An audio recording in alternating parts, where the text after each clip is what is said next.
উলফের অ্যাপার্টমেন্টে পৌঁছাতে পৌঁছাতে 4টা বেজে গেল। উদ্বিগ্ন হয়ে পায়চারি করছে তখন তরুণ প্রকাশক। আপনার লাঞ্চ কেমন হলো জিজ্ঞেস করলো রবিন। খারাপ না, সবচেয়ে দামি দামি খাবার কিনে খাইয়েছি ওকে, দামি মার্টিনি, খেতেও পারে প্রচুর। গলা পর্যন্ত গিলে মুখের ভার কিছুটা কমলে তারপর কথা পারলাম, খারাপ খবরটা বললাম। খুব একটা চমকালো বলে মনে হলো না, শুনলই না যেন। হেনরি ফগের কথা চালিয়ে গেল। টেলিভিশন থেকে লোকটাকে পাঠানো হয়েছে মিস ম্যাকাফির সাক্ষাৎকার নিতে, ফিল্মগুলো চুরি যাওয়ার পর, অথচ ম্যাডামের সঙ্গে দেখাই করতে পারলো না। এটা নাকি বেশ মজা পেয়েছে লেমিল। হেনরিকে পছন্দ করে না সে। আমার মনে হয় পুরনো দিনে খুব একটা সদ্ভাব ছিল না দুজনের, আর থাকবেই বাকি। লেমিল তখন ছিল সাধারণ এক সোফার। ইন্টারেস্টিং, কিশোর বলল। আরো বেশি ইন্টারেস্টিং মনে হলো উলফ বলতে থাকলো যখন পাণ্ডুলিপি খোয়া যাওয়ার কথাটা মাথায় ঢুকলো লেমিলের। প্যাঁচার মতো মুখ করে চোখ মিটমিট করতে লাগলো। ব্যাপারটা খুব খারাপ হয়ে গেছে, কয়েকবার আমাকে বলল কথাটা। তারপর বেশি ভেবে মন খারাপ করতে মানা করে দিল। বলল মিস ম্যাকাফি আবার নতুন করে লিখে দেবেন, তবে অ্যাডভান্সের টাকাটা ডবল দিতে হবে, নতুন করে আরেক চুক্তি করতে হবে। দুহাতে মাথা চেপে ধরলো উলফ। কি একটা বিপদে পড়লাম বলতো। নতুন করে আবার নোভার প্রেসের বাড়ি তুলতে হবে। যতদিন সেটা না হয় একটা অফিস ভাড়া করে কর্মচারীদের বসার ব্যবস্থা করতে হবে, আর এজন্য টাকা দরকার, প্রচুর টাকা। আর চাচাকে ছাড়া সেটা জোগাড় করতে পারবো না। তবে চাচা এলেও হয়তো পারবো না, আসার সঙ্গে সঙ্গেই পুলিশে ধরবে। আগুন লাগিয়েছে সন্দেহে, নিজের বাড়ি নিজে জ্বালিয়েছে বলে বীমা কোম্পানিও হয়তো টাকা দেবে না। আর ওদিকে লেমিল ডবল টাকা দাবি করে বসে আছে। 3 গোয়েন্দার দিকে তাকালো সে। লাঞ্চ খাইয়ে তো অনেক টাকা খরচ করলাম, কাজ হয়েছে কিছু? হয়েছে, রিপোর্ট লিখে এনেছে রবিন। হেসে পকেট থেকে নোটবুক বের করলো রবিন, তারপর পড়তে লাগলো। মন দিয়ে শুনলো। ধীরে ধীরে উজ্জ্বল হয়ে উঠল মুখ। রবিনের শেষ হতে পুরোপুরি হাসি ফুটলো তার মুখে। বেঁচে গেছি, আমি বেঁচে গেছি, গলা ফাটিয়ে চিৎকার করতে লাগলো সে। আর অ্যাডভান্সের টাকাটা দিতে হবে না। না লাগবে না, কিশোর বলল। জাবা হোটেলে ওয়াল্টারের সঙ্গে বসে খেয়েছে লেমিল, নিশ্চয়ই কথা হয়েছে অনেক। ফিল্মের জন্যও নিশ্চয়ই তাকে টাকা দিতে চেয়েছে ওয়াল্টার। তার মানে লেমিলও ওই চুরিতে জড়িত। নুবার প্রেসে আগুন লাগানো যন্ত্রটাও সেও বসিয়ে থাকতে পারে, কথার পিঠে যোগ করলো উলফ। তার সুযোগ ছিল সেটা করার। বাঁচলাম, বুঝলে, কিন্তু সেটা অবশ্য প্রমাণ করতে হবে আমাদের। বললেই তো আর কেউ বিশ্বাস করবে না। আগুন লাগানোর সঙ্গে লেমিলকে জড়ানোর কোনো উপায় আছে? তাহলে হয়তো চাচাকে বাঁচানো যায়। এই যেমন ধরো, যে যেমন যন্ত্রটার জন্য নিশ্চয়ই ম্যাগনেসিয়াম কিনতে হয়েছে।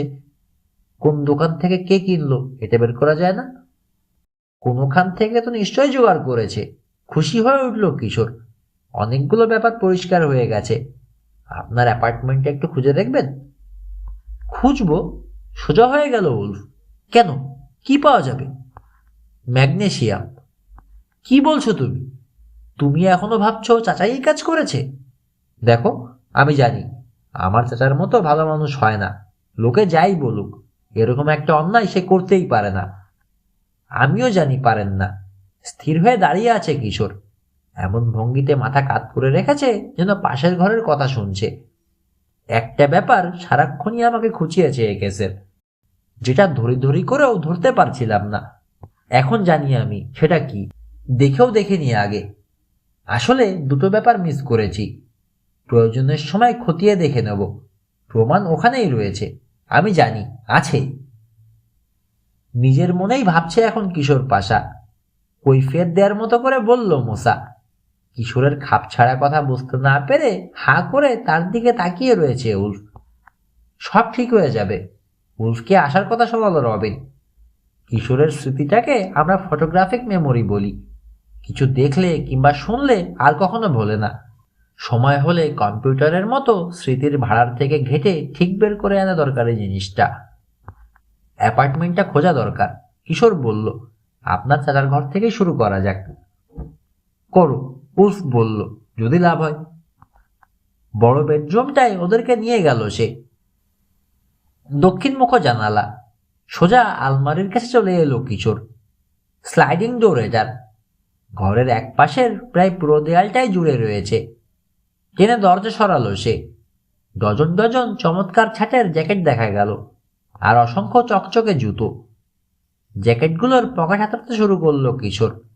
মিনিট কয়েক পরেই বলল, পেয়েছি। চামড়ার রঙের একটা ফ্ল্যানেলের জ্যাকেটের পকেট থেকে টেনে বের করলো ধাতুর পাতলা একটা টুকরো। ম্যাগনেসিয়াম, উলফ বলল। ল্যাবরেটরিতে টেস্ট করতে নিলে তাই বলবে, আমি শিওর, জবাব দিল কিশোর। এখন আমি আরেকটা ব্যাপারে শিওর, যে আপনার চাচা আগুন লাগাননি, অযথাই আতঙ্কিত হয়ে পালিয়েছেন। তিনি অপরাধী হলে এটা এখানে রেখে যেতেন না। বিছানার পাশে রাখা ফোনটা বাজতে শুরু করলো। জবাব দিতে চান? উলফকে জিজ্ঞেস করলো কিশোর, হাসছে। মিস ম্যাকাফিকে এই নম্বর দিয়ে বলে এসেছিলাম, অস্বাভাবিক কিছু ঘটলে যেন যোগাযোগ করেন। আরেকটা নম্বর অবশ্য দিয়েছি, আমাদের হেডকোয়ার্টারের। মনে হয় কিছু একটা করে বসেছে লেমিল। রিসিভার তুলে নিয়ে কানে ঠেকালো উলফ। হ্যালো। ওপাশের কথা শুনে রিসিভারটা বাড়িয়ে দিল কিশোরের দিকে। মিস ম্যাকাফি তোমাকে চাইছেন।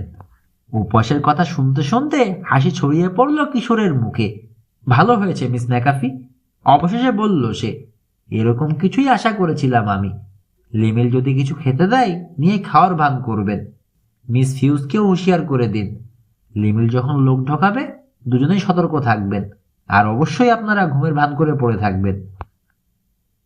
আপনারা সাহায্য করলে সব রহস্য সমাধান করে ফেলতে পারবো, পুলিশের কাছে প্রমাণ হাজির করতে পারবো। ওখানে আরেকজন লোক থাকলে অবশ্য খুবই ভালো হতো, সে হচ্ছে হেনরি ফগ।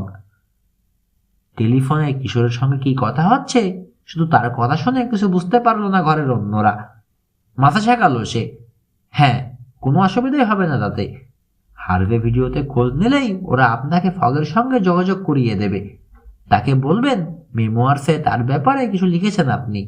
সব কথা মনে নেই, কোনো কোনো ব্যাপারে সন্দেহ আছে। তার সঙ্গে আলোচনা করতে চান ওসব ব্যাপার নিয়ে, কারণ কিছু ভুলভাল হয়ে গেলে লোকের কাছে বেকায়দা অবস্থা হয়ে যেতে পারে তার। ছুটতে ছুটতে আসবে তখন সে। বলবেন যেন রাত 9টার সময় আসে।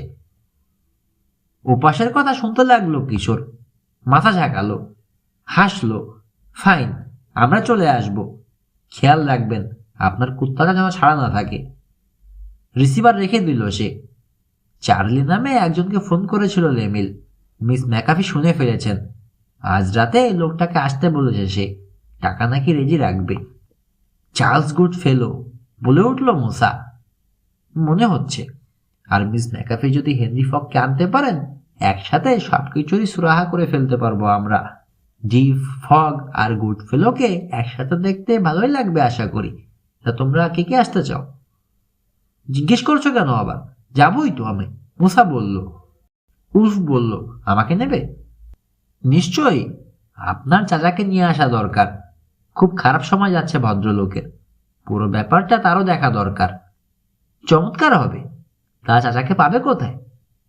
চুরুট কেন থেকে? হ্যাঁ, কাল সকালে এখান থেকে বেরিয়ে যাওয়ার আগে একটা চুরুট ছিল না তার বাক্সে। দামি এমন একটা ব্র্যান্ড খান যেটা সচরাচর পাওয়া যায় না। ঠিক বলেছি না? মাথা ঝাঁকালো উলফ। স্পেশাল ডাচ সিগার খান, সব দোকানে পাওয়া যায় না ওই জিনিস। নিজের গাড়িতে নিয়ে গেছেন তাই না? আবার মাথা ঝাঁকালো উলফ। যদি পথে পথে থাকেন তাহলে আর কিছু করার নেই আমাদের। তবে আমার মনে হয় না ওরকম ড্রাইভিং ভালো লাগবে তার এই সময়। ভীষণ ভয় পেয়েছেন। ভাববেন সব সময় পুলিশ তার উপর নজর রাখছে। তবে যেখানেই থাকুন, ধূমপান তাকে করতেই হবে, বরং আগের চেয়ে বেশি। কারণ নার্ভাস হয়ে পড়লে বেশি সিগারেট টানে ধূমপায়ীরা। কোত্থেকে চুরুট কেনেন তিনি? বার্টনওয়ের একটা ছোট দোকান থেকে। চাচার জন্যে বিশেষ অর্ডার দিয়ে চুরুট আনায় ওরা। তাহলে গত 24 ঘন্টার মধ্যে নিশ্চয়ই ওদের সঙ্গে তার দেখা হয়েছে। কয়েক মিনিটের মধ্যেই উলফের গাড়িতে করে বার্টনওয়ের উদ্দেশ্যে বেরিয়ে পড়ল 3 গোয়েন্দা। দোকানদারের সঙ্গে আপনি কথা বলবেন, উলফকে বলল কিশোর। গিয়েই আমরা প্রশ্ন শুরু করলে অনেক কিছু ভেবে বসতে পারে দোকানি। বলবেন চাচা ভাতিজায় ঝগড়া করেছেন, রাগ করে বাড়ি থেকে বেরিয়ে গেছেন উনি, তাকে ফিরিয়ে নিয়ে যেতে গেছেন। তাকে দেখেছে কিনা জিজ্ঞেস করবেন। বিশ্বাস করবে? করবে। পুলিশের ভয়ে পালিয়েছে একথা তো আপনি আর বলতে পারবেন না, পারবেন? না, তাই কি আর বলা যায়? হাসলো উল্ফ। মোড় নিয়ে আর একটা রাস্তায় উঠে কিছু দূর এগিয়ে গাড়ি থামালো সে একটা ছোট দোকানের সামনে। দোকানটার নাম দি হিউমিডর। আমার সাথে আসবে তোমরা? কিশোর, তুমি যাও, রবিন বলল। সবাই দল বেঁধে যাওয়াটা ভালো দেখাবে না। গাড়ি থেকে নেমে দোকানে ঢুকলো কিশোর আর উল্ফ। ওয়েস্টকোট পরা সাদা চুল একজন লোক ঝাড়ন দিয়ে কাউন্টার ঝাড়ছে। আরে মিস্টার হেস, গুড আফটারনুন। ঝাড়া থামিয়ে বলে উঠল লোকটা, নিশ্চয়ই আপনি চাচা চুরুটের জন্য এসেছেন? এত তাড়াতাড়ি ফুরিয়ে গেল? না, মানে সেজন্য আসিনি। লাল হয়ে যাচ্ছে উল্ফের গাল। কাল চুরুট কিনেছিল তাই না? হ্যাঁ, কিনেছে তো, তাই তো জিজ্ঞেস করছি, এত তাড়াতাড়ি শেষ হয়ে গেল নাকি? না, চুরুটের জন্য আসিনি। আসলে কালকে ঝগড়া করেছিলাম, রেগে মেগে বেরিয়ে গেল। ওরকমই তো স্বভাব, কিছু হলেই বাড়ি থেকে বেরিয়ে যায়। মাফ টাফ চেয়ে ধরে নিয়ে যেতে এসেছি। কোথায় আছে জানেন? বলেছে? না, কিছু বলেনি তো। উল্ফের কানে কানে কি যেন বলে দিল কিশোর। গাড়ি নিয়ে এসেছিল জিজ্ঞেস করলো উল্ফ। মনে হয় না, হেঁটেই তো এলেন দেখলাম। বেরিয়ে ডান দিকে চলে গেলেন। ও ঠিক আছে, থ্যাংক ইউ। প্রায় ছুটে দোকান থেকে বেরোলো উল্ফ। তাড়াহুড়ো করে বেরোতে গিয়ে হোঁচট গেল দরজায়। কি করে এসব কাজ করো তোমরা? বেরিয়েই বলে উঠল সে। অসম্ভব, ইম্পসিবল, আমি তো কথাই ভুলে যাচ্ছিলাম। গাড়ির সিটে হেলান দিয়ে হাঁপাতে লাগলো সে। হাসলো কিশোর। দোকানদার কি বলল খেয়াল করেছেন? আপনার চাচা হেঁটে এসেছিলেন, তার মানে কাছাকাছি কোথাও রয়েছেন। রাস্তা ধরে চালান, খুব ধীরে। ইঞ্জিন স্টার্ট দিল উল্ফ। গড়িয়ে গড়িয়ে চলল গাড়ি। দুপাশের বাড়িগুলোর সামনেটা দেখছে কিশোর, যেসব জায়গায় গাড়ি রাখা হয়। রবিন আর মুসাও দেখছে। আচমকা কাত হয়ে গিয়ে আঙুল তুলল রবিন। পথের বাইরে ছোট একটা মোটেল দেখালো। হ্যাঁ, মাথা ছেঁকালো কিশোর। ওরকম জায়গায় মিস্টার হেসের থাকার উপযুক্ত। ভদ্রলোকের জায়গা। সাইনবোর্ড বলছে গাড়ি রাখার গ্যারেজও আছে। নিশ্চয়ই গাড়িটাও লুকিয়ে রাখতে চাইবেন তিনি। 23 নম্বর রুমের পাশের গ্যারেজটাই একমাত্র বন্ধ দেখছি এখন, মুসা বলল। রুমটার পাশে পার্কিং স্পেসে গাড়ি ঢোকালো উল্ফ। নেমে পড়লো চারজনেই। 23 নম্বরের দরজায় টোকা দিল উল্ফ। চাচা, ও চাচা, দরজা খোলো জলদি। সাড়া নেই। মিস্টার হেস, এবার কিশোর ডাকলো। খুলুন। আমরা জানি নোবার প্রেসে আপনি আগুন লাগাননি। আসল অপরাধীকে ধরার জন্যে ফাঁদ পাততে যাব আমরা। আমাদের সাথে আসতে চাইলে আসতে পারেন। পুরো 1 মিনিট নীরবতার পর দরজা খুলে গেল। বেশ, বললেন হাইমার হেস। খুললাম দরজা। এসো, ভেতরে এসো। সব শুনিয়ে আগে, তার উপর বুঝবো কি করা যায়। গধূলিবেলায় কোস্ট হাইওয়ে ধরে ম্যাকাফি র্যাঞ্চের দিকে চলল উল্ফ। তার সাথে রয়েছে 3 গোয়েন্দা আর হাইমার হেস। এখন আর আগের মতো বিষণ্ণ লাগছে না তাকে। উদ্বিগ্নও নয়, বরং উত্তেজিত। বারবার পকেটে হাত বোলাচ্ছেন, পিস্তলের উপর। র্যাঞ্চে ঢুকলো গাড়ি। বাড়ির সামনে একটা মার্সিডিজ দাঁড়িয়ে রয়েছে। ওটার পেছনে হালকা রঙের আরেকটা ফোর্ড। নিশ্চয় ডেভিড ওয়াল্টারের গাড়ি, অনুমানে বলল কিশোর। মার্সিডিজটা তো চিনি, লেমিলের। ব্যবস্থা করতে হয় যাতে পালাতে না পারে। হাসলো মোসা। দরজায় টান দিয়ে দেখলো দুটো গাড়িরই তালা নেই। ভালো, বলল সে। পকেট থেকে প্লায়ার্স বের করে কাজে লেগে গেল। ইগনিশনের তার কেটে দিল। চাবি দিয়ে আর কাজ হবে না, স্টার্ট নেবে না ইঞ্জিন। আমি এখানেই থাকি বুঝলে, বলল সে। হেনরি না আসা তো, লুকিয়ে থাকবো। Good luck. বারান্দার সিঁড়ি পেয়ে উঠতে লাগলো অন্য 4 জন। ভেতরে উত্তেজিত ঘেউ ঘেউ শুরু হয়ে গেল। তবে অনেক দূর থেকে আসছে বলে মনে হচ্ছে। আর কেমন যেন চাপা স্বর। কুত্তাটাকে সেলারে আটকেছে, রবিন বলল। ভালোই হয়েছে, বলল কিশোর। ওই জানোয়ারটার মুখোমুখি হতে চায় না, দেখলেই ভয় লাগে। লেমিলের কথা মানেও, কামড়ে দিতে বললে দেবে কামড়ে। বারান্দায় উঠে বেল বাজালো কিশোর। হলে পায়ের আওয়াজ হলো। ভেতর থেকে ডেকে জিজ্ঞেস করলো লেমিল, কে?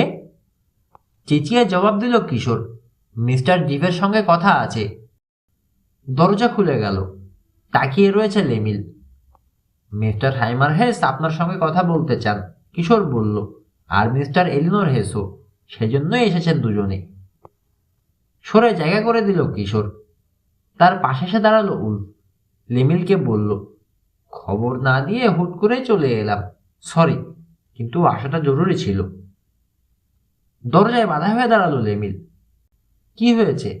আপনাদের ঢুকতে দিতে তো কোনো অসুবিধা ছিল না, কিন্তু ম্যাডাম শুয়ে পড়েছেন, বিরক্ত করলে উনি রেগে যাবেন। তার কথার পরোয়া করলো না উল্ফ। ঠেলে পাল্লা পুরোপুরি খুলে ভেতরে ঢুকে পড়ল। তার পেছনেই ঢুকলো দুই গোয়েন্দা আর হাইমার হেস। কিশোর পাশার সঙ্গে আগেই পরিচয় হয়েছে আপনার, তাকে দেখিয়ে বলল উল্ফ। কৌতূহল তার খুব বেশি। অনেকের ধারণা অন্যের ব্যাপারে বেশি নাক গলায়, তার কৌতূহল মেটাতেই আজ রাতে আসা। অবশ্য আমারও যে কিছুটা নেই তা নয়। উল্ফ আর কিশোরকে এগোতে দেখে পিছিয়ে গেল লেমিল। পিছাতে পিছাতে একেবারে লিভিং রুমের মধ্যেই ঢুকে পড়ল। সেখানে পাগলের মতো এদিক ওদিক তাকাচ্ছে ডেভিড ওয়াল্টার। হাতের প্যাকেটটা লুকানোর জায়গা খুঁজছে। পাণ্ডুলিপিটা, তাই না? জিজ্ঞেস করলো কিশোর। নুবার প্রেসে যেদিন আগুন লেগেছিল সেদিন এলিনোর হেসের অ্যাপার্টমেন্ট থেকে চুরি করেছিলেন। প্যাকেটটা ওয়াল্টারের হাত থেকে খসে মেঝেতে পড়ে ছিঁড়ে গেল আবরণ। ভেতর থেকে ছড়িয়ে পড়ল অনেকগুলো কাগজ। ঘুরে জানালার দিকে দৌড় মারল সে। খবরদার ওয়াল্টার, ধমক দিয়ে বললেন হাইমার হেস। কাঁধের উপর দিয়ে ফিরে তাকিয়েই স্থির হয়ে গেল ওয়াল্টার। হাইমারের হাতে পিস্তল দেখে আর এক পাও নড়ল না। মেঝে থেকে পাণ্ডুলিপিটা কুড়িয়ে নিল উল্ফ। পাতা উল্টে দেখল, শুরুর কয়েকটা প্যারাগ্রাফ পড়ল, হাসলো। তারপর, এটাই? হলে ফিরে এলো কিশোর। ডাকলো, মিস ম্যাকাফি। উনি ঘুমিয়েছেন, লেমিল বলল। ডাকাডাকি করবে না, ঘুম ভাঙালে বিরক্ত হবেন। ওসব কাগজের ব্যাপারে কিছু জানি না আমি। লোকটা নিয়ে এসেছে। মুখের কথা মুখেই আটকে গেল তার। মিস ম্যাকাফিকে সিঁড়ি দিয়ে নামতে দেখে। তার সাদা সোনালি চুল আলগা খোপা করে ঝুলিয়ে দিয়েছেন ঘাড়ের উপর। সুন্দর মুখে হাসি, দুঃখ এবং খুশি মেশানো। লেমিল, কণ্ঠস্বরে সামান্য ধার প্রকাশ পেল তার। আমাকে জাগতে দেখে নিশ্চয়ই চমকে গেছো। তুমি নিশ্চয়ই আশা করোনি এ যে এভাবে নেমে আসতে পারি আমি। ওয়াল্টারের উপর চোখ পড়ল তার। হা করে তাকিয়ে রয়েছে লোকটা। আরে, চার্লসও আছো দেখছি। তোমার সাথে আবার দেখা হবে ভাবিনি, খুশি হলাম। লিভিং রুমে এসে চেয়ারে বসলেন তিনি। এলিনাও নেমে এলো সিঁড়ি দিয়ে। ফ্যাকাশে নীল চোখে মিটিমিটি হাসি। মিস ম্যাকাফির পেছনে জানালার চৌকাঠে উঠে বসল সে। ওগুলো কি? উল্ফের হাতের কাগজগুলো দেখিয়ে জিজ্ঞেস করলেন অভিনেত্রী। হেসে কাগজগুলো মিস ম্যাকাফির হাতে দিল উল্ফ। আমার নাম এলিনোর হেস, ডাক নাম উল্ফ। এগুলো আমার অফিসে নিয়ে এসেছিল লেমিল ডিভ, যেদিন আপনার ফিল্মগুলো চুরি গেছে সেদিন বিকেলে। দ্রুত প্রথম পৃষ্ঠাটায় চোখ বুলালেন মিস ম্যাকাফি। আমার কপিটার হুবহু নকল। ইস লেমিল, তুমি কি বলো তো? আমার লেখা নকল করে আমারই পাণ্ডুলিপি বলে দিয়ে এসেছো? এরকম একটা কাজ করে পারবে ভেবেছিলে কি করে তুমি? একদিন না একদিন তো আমি জেনে যেতামই, ছাপা হলে। বারান্দায় পদশব্দ শোনা গেল। বেল বাজল। হেনরি ফগ এসেছে, মিস ম্যাকাফি বললেন। এলিনা, নিয়ে এসো ওকে। ছুটে বেরিয়ে গেল এলিনা। ফিরে এলো হেনরি ফগকে সঙ্গে নিয়ে। ঘরের মধ্যে নজর পড়তেই কঠিন হয়ে গেল লোকটার চেহারা।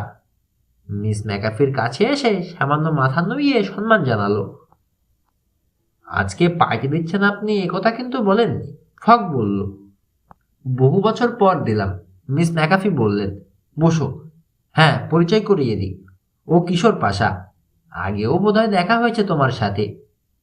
ওই এসে আমাকে বলল আমার পাণ্ডুলিপি নকল করে মিস্টার হেসের কাছে বিক্রি করে দিয়েছে লেমিল।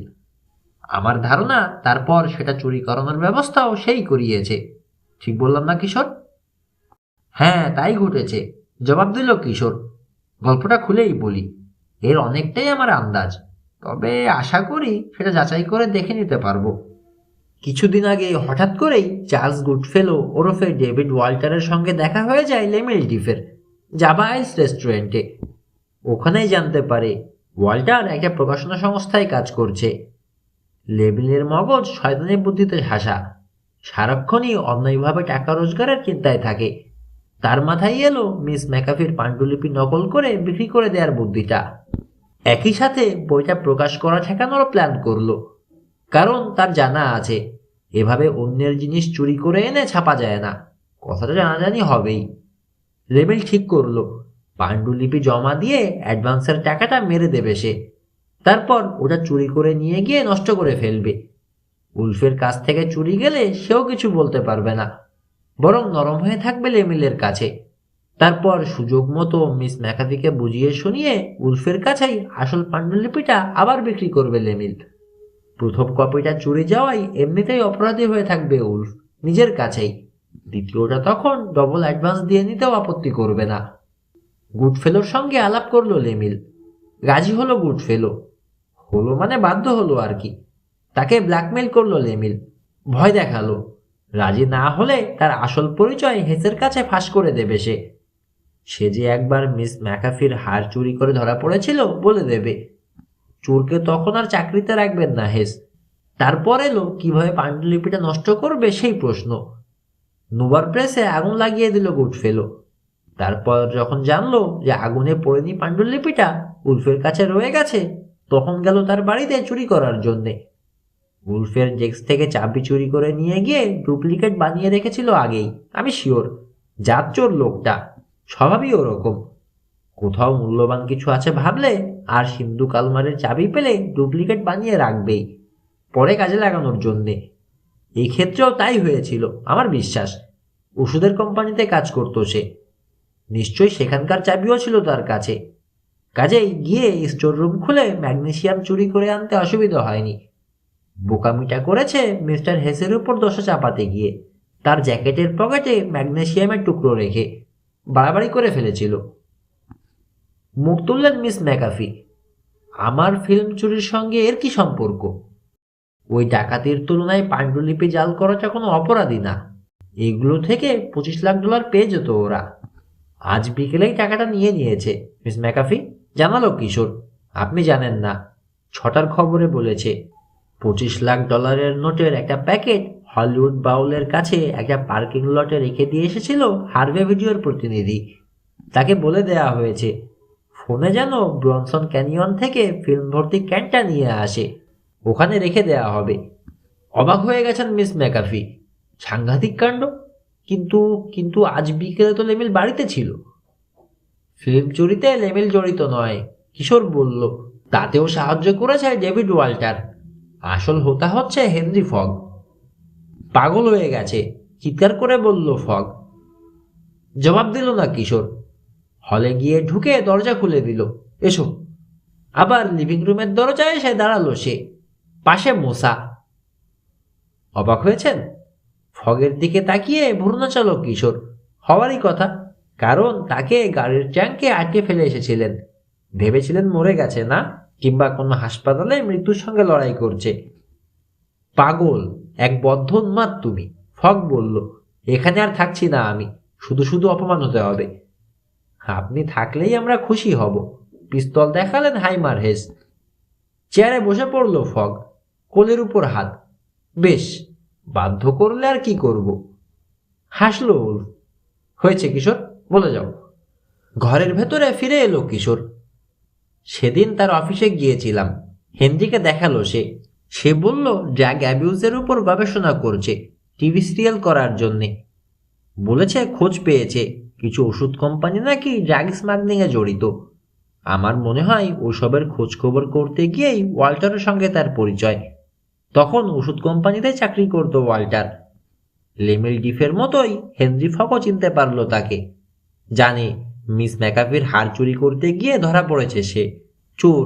এ কথা প্রকাশ হয়ে পড়লে কোথাও চাকরি করতে পারবে না ওয়াল্টার। সেই সুযোগটাই নিল ফগ, তাকে ব্ল্যাকমেইল করলো, চাপ দিতে লাগলো তার হয়ে কাজ করে দেওয়ার জন্যে। হেনরি? উলফ জিজ্ঞেস করলো। এই কাজই করেছেন তাই না? আমি কিছু বলতে চাই না, মুখ ঘুরিয়ে নিল ফগ। ওয়াল্টার আপনাকে কতদিন ধরে ব্ল্যাকমেইল করছে ফগ? আমি শুধু উকিলের সঙ্গে কথা বলবো, রুক্ষস্বরে জবাব দিল ওয়াল্টার। আর কারো সঙ্গে নয়। বেশ। মোটেও নিরাশ হলো না কিশোর, আগের কথার খেই ধরল। ওই সময় এমন একটা ঘটনা ঘটল যাতে বেশ নাড়া খেল হেনরি ফগ। শুনল হার্ভে ভিডিও মিস ম্যাকাফির সমস্ত ফিল্মের নেগেটিভ কিনতে রাজি হয়েছে। ফগকে বলে দিল কোম্পানি আপাতত ড্রাগ অ্যাবিউজের উপর টাকা খরচ করতে পারবে না, কারণ বাজেট অন্য কিছুতে খরচ করে ফেলা হয়েছে। হেনরি বেশ বিরক্ত হয়েছিল, কোনো সন্দেহ নেই তাতে। মিস ম্যাকাফিকে দেখতে পারে না সে। আরেকটা কথা ভাবল সে, সারা জীবনের পরিশ্রমের ফসল নষ্ট হতে দেখলে নিশ্চয়ই খুব ঘাবড়ে যাবেন তিনি। সে যা বলবে তাতেই রাজি হয়ে যাবেন। ফিল্মগুলো চুরি করে শেষে চাপ দিয়ে মিস ম্যাকাফির কাছ থেকে মোটা টাকা আদায় করতে পারবে। হেনরি ফগ জানে কোন দিন ল্যাবরেটরিতে ফিল্মগুলো পাঠানো হবে, সেই খবর সে বের করতে পারবে। হার্ভে ভিডিওর যে কোনো কর্মচারীর পক্ষেই সেটা জানা কঠিন কিছু না। তাছাড়া ওটা গোপন কোনো ব্যাপারও নয়। তৈরি হতে লাগলো সে। ওয়াল্টারকে বাধ্য করলো ওষুধ কোম্পানির চাকরি ছেড়ে ল্যাবরেটরির পাশের কোনো একটা প্রতিষ্ঠানে চাকরি নিতে।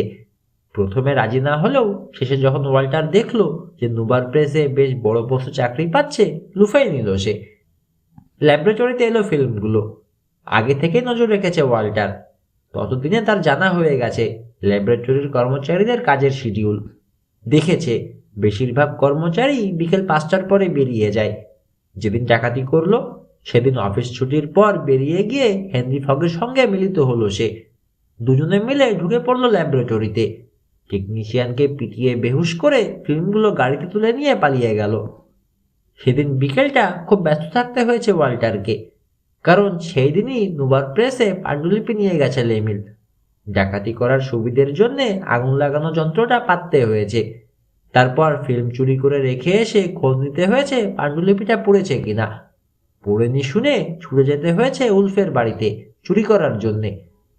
অযথা বকবক করছো, কঠোর স্বরে বলল হেনরি ফগ। এর কিছুই প্রমাণ করতে পারবে না। তা পারবো, শান্ত কণ্ঠে বলল কিশোর।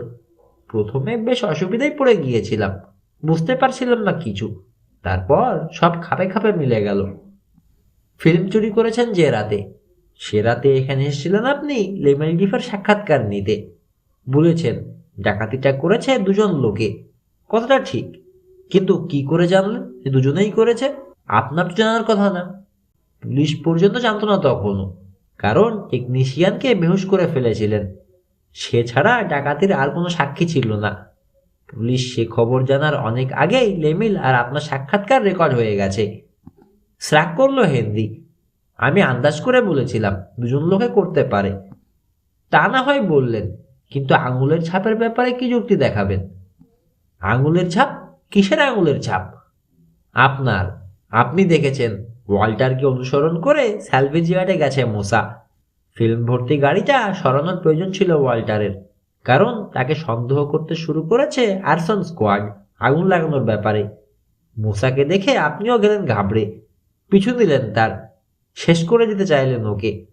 সে কে, কি করছে কিছুই জানতেন না আপনি, তবু কোনো ঝুঁকি নিতে চাননি। খুনের চিহ্ন না রেখে খুন করতে চাইলেন তাকে। যাকে আটকে মারা গেলে সবাই ভাববে শয়তানি করে বা অন্য কোনো কারণে ট্যাঙ্কে ঢুকেছিল ছেলেটা। ডালাটা আটকে যায় অ্যাক্সিডেন্টালি, আর বেরোতে পারেনি। দম বন্ধ হয়ে আর গরমে মারা পড়েছে। চমৎকার বুদ্ধি। যাই হোক, সে যখন সাহায্যের জন্য ফোন করার চেষ্টা করলো, পেছন থেকে ঘাড়ে বাড়ি মেরে তাকে বেহুশ করে ফেললেন। তারপর নিয়ে গিয়ে ভরলেন ট্যাঙ্কের মধ্যে। ডালায় আঙুলের ছাপ রেখে এসেছেন আপনি। প্রতিবাদ করার জন্য মুখ খুলেও বন্ধ করে ফেললো হেনরি। কিভাবে পারলে তুমি? রাগ আর চেপে রাখতে পারছেন না মিস ম্যাকাফি। একটা ছেলেকে ওভাবে খুনের চেষ্টা? তুমি মানুষ না। তারপর রয়েছে টাকা, কিশোর বলল। হার্ভে ভিডিওর দেয়া টাকা। ওয়াল্টারের গাড়িতে ওই টাকার কিছু এখনো রয়ে গেলে আমি অবাক হব না। আজ বিকেলে মাত্র দেয়া হয়েছে। আপনার গাড়িতে খুঁজলেও হয়তো পাওয়া যাবে কিছু। সরানোর সময় পাননি এত তাড়াতাড়ি। গিয়ে দেখবো নাকি গাড়িগুলোতে? খবরদার, আমার গাড়িতে হাত দেবে না, ভালো হবে না, বলেই দরজার দিকে দৌড় দিল ওয়াল্টার। পিস্তলের ভয় আর করলো না। ঝট করে পা বাড়িয়ে দিল উলফ। পা বেঁধে উড়ে গিয়ে দড়াম করে মেঝেতে আশ্রয় পড়ল ওয়াল্টার। স্যুটের পকেট লাগলো কিসের সঙ্গে যেন, গেল ছিঁড়ে। মানিব্যাগটা বেরিয়ে পড়ল মেঝেতে, আর 3টে চাবির রিং চাবিতে ঝাসা। বাহ, উলফ বলল, আইনের সাহায্য নেব আমি। হুমকি দিল ওয়াল্টার। সার্চ ওয়ারেন্ট নেই, তারপরও আমার গায়ে হাত দিয়েছ কি আছে দেখার জন্যে। ঘরের কোণে দাঁড়িয়ে রয়েছে লেমিল, তার কথা ভুলেই গেছে সবাই। উলফ চাবির রিং তুলতেই নড়ে উঠল সে, ছুটে বেরিয়ে গেল ঘর থেকে। লেমিল, চিৎকার করে ডাকলেন মিস ম্যাকাফি। থাক, যেতে দিন। হাত তুলল মোসা। পালাতে পারবে না, গাড়ির ইঞ্জিন স্টার্ট দিতে পারবে না, বেকার করে দিয়ে এসেছি, এদের কেউই পারবে না। হেনরি আর ওয়াল্টারকে দেখালো সে, গাড়ি চালাতে না পেরে পাহাড়ের দিকে চলে যাবে ডিপ, সহজেই ধরে ফেলতে পারবে পুলিশ। কিন্তু ওই সময় বাইরে ইঞ্জিন স্টার্ট নেওয়ার শব্দ হলো। মরেছে, চেঁচিয়ে উঠল উলফ। আমার গাড়ি, আমারটা নিয়ে যাচ্ছে, চাবি ফেলে এসেছিলাম। রান্নাঘরে ছুটল মোসা, ফোনটা রয়েছে ওখানে। জানালার কাছে দৌড়ে গেলেন মিস ম্যাকাফি। কপালে দুঃখ আছে ওর, একঘেয়ে কণ্ঠে কেমন এক স্বরে বললেন তিনি। ঠিক বোঝানো যায় না, ওর কপালে ভীষণ দুঃখ। লেবু বনে হেডলাইটের আলো ঝিলিক দিতে দেখলো রবিন আর কিশোর। রাস্তায় পৌঁছে মোড় নিল গাড়ি। গতি সামান্যতম কমল না। মরবে তো, ফিসফিসিয়ে বলল রবিন। রাস্তায় ঘষা খেয়ে আর্তনাদ করে উঠল টায়ার। চেঁচিয়ে উঠলেন মিস ম্যাকাফি। মুহূর্ত পরে কানে এলো কাঁচ ভাঙার আর ধাতুর পাত ছেঁড়ার বিচ্ছিরি আওয়াজ। গাছের সঙ্গে বাড়ি খেয়েছে গাড়ি। তারপর নীরবতা। মুখে হাত চাপা দিয়ে ফেলেছেন তিনি। আতঙ্কে বড় বড় হয়ে গেছে নীল চোখ। থালিয়া, এগিয়ে গিয়ে তার বাহুতে হাত রাখলো এলিনা। তুমি এরকম করছো কেন? তোমার কোনো দোষ নেই। সে আগের বারের মতোই, আবার একই ঘটনা। জিটার যেভাবে মারা গিয়েছে সেভাবে। ফোপাতে শুরু করলেন মিস ম্যাকাফি। কোইন্সিডেন্স, বিড়বিড় করল কিশোর। ফিরে এলো মোসা। শেরিফ আসছেন, অ্যাম্বুলেন্স আনতেও বলেছি। মাথা ঝাঁকিয়ে দরজার দিকে রওনা হয়ে গেল কিশোর। পিছু নিল রবিন, মোসা আর উলফ লেমিলের অবস্থা দেখার জন্যে। 1 হপ্তাহ পরে বিখ্যাত চিত্র পরিচালক মিস্টার ডেভিস ক্রিস্টোফারের অফিসে এসেছে 3 গোয়েন্দা কেসের রিপোর্ট দেওয়ার জন্যে। 3 গোয়েন্দাকে বসতে ইশারা করে তিনি বললেন, আশা করি সব লিখে এনেছ। দেখি। হাত বাড়ালেন তিনি। হেসে একটা ফাইল ফোল্ডার টেবিলের উপর দিয়ে ঠেলে দিল রবিন। এক্সেলেন্ট, পরিচালক বললেন। টাকা, ফিল্ম, পাণ্ডুলিপি সবই উদ্ধার করেছ। বেশ ইন্টারেস্টিং কেস, পেপারে পড়েছি, তবে আরো কিছু জানার আছে তোমাদের কাছে। পড়তে আরম্ভ করলেন মিস্টার ক্রিস্টোফার। শেষ পাতাটা পড়ার আগে কোনো কথা বললেন না। চমৎকার, অবশেষে মুখ তুললেন তিনি। নিজের দোষেই অপরাধের শিকার হয়েছেন মহিলা, নিজের অপরাধবোধ আর মানুষের কাছ থেকে নিজেকে লুকিয়ে রাখার কারণে। অতিরিক্ত বিশ্বাসও আর একটা কারণ। ভুল লোককে বিশ্বাস করেছেন বলেই এই অবস্থা। মুসা বলল, তাকে ঠকিয়েই যেত লোকটা যদি আমরা এর মধ্যে জড়িয়ে না পড়তাম। তার সম্পত্তি আর টাকা পয়সার হিসাব মেলাচ্ছে এখন অ্যাকাউন্টেন্ট। কতটা চুরি করেছে লেমিল জানার চেষ্টা করছে। কাউন্টি হাসপাতালের প্রিজন ওয়ার্ডে রয়েছে এখন সে। সমস্ত তথ্য জানা হলে তার বিরুদ্ধে অভিযোগ আনবেন ডিস্ট্রিক্ট অ্যাটর্নি। ভাগ্য ভালো, বেঁচে গেছে, পরিচালক বললেন। ব্রেক ফেল করে জিটার কার্লোস তো বাঁচেনি। মিস ম্যাকাফির অভিশাপেই দুর্ঘটনাগুলো ঘটেছে এ কথা আমি বিশ্বাস করি না। পৃথিবীতে নানা রকম উদ্ভট ঘটনা ঘটে, রহস্যময় ব্যাপার ঘটে, এটা ঠিক। তবে সবগুলোর পেছনেই কোনো না কোনো কারণ থাকেই।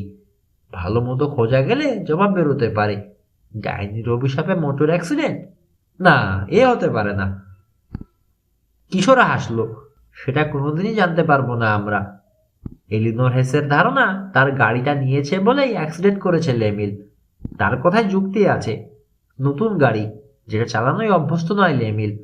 তাছাড়া ভীষণ উত্তেজিত ছিল, মোড়টাও খারাপ। এত জোরে গাড়ি চালালে অ্যাক্সিডেন্ট হতেই পারে। যাই হোক, উলফের মেজাজ খারাপ হয়ে গেছে। তার নতুন গাড়ির 12টা বাজিয়ে দিয়েছে লেমিল। উলফের যুক্তির কথা মিস ম্যাকাফিকে শুনিয়েছ?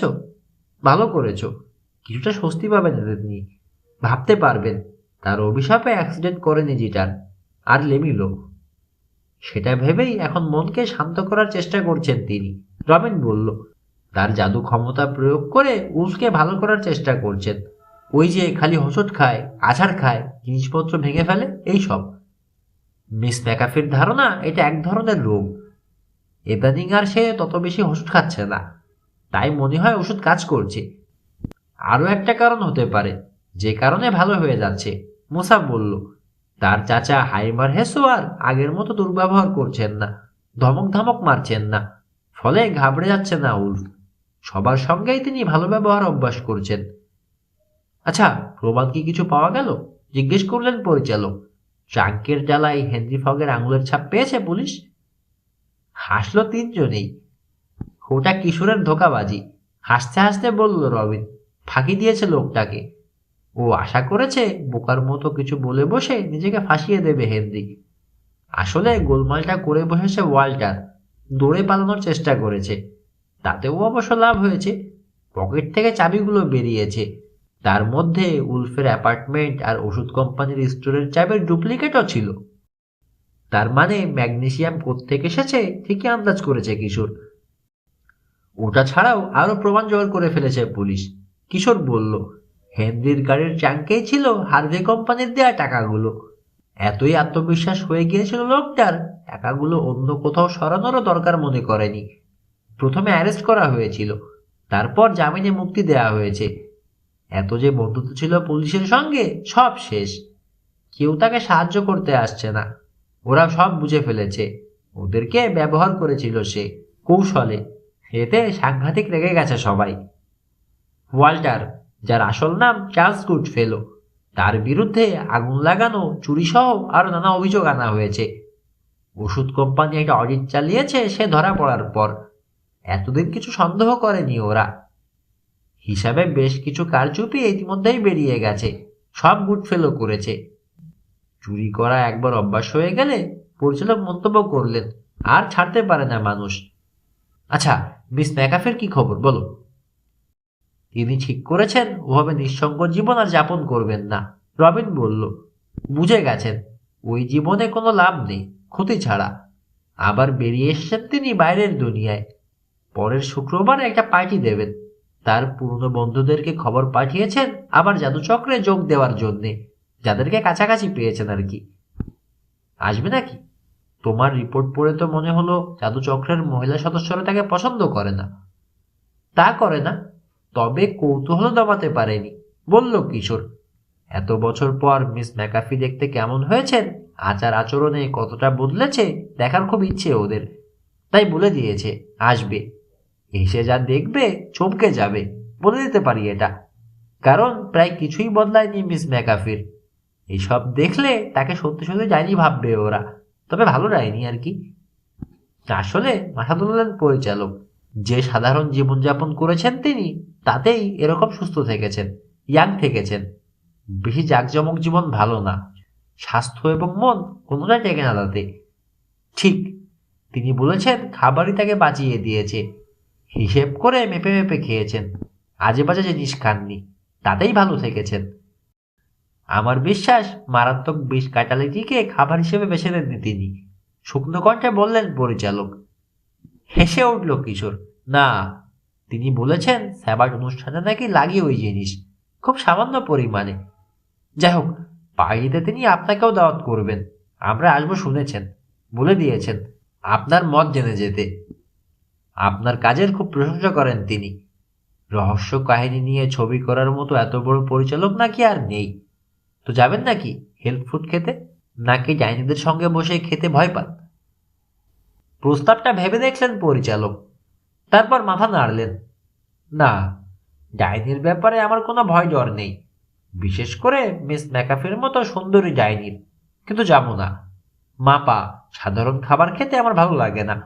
যখন যা ভালো লাগবে তাই খাবো।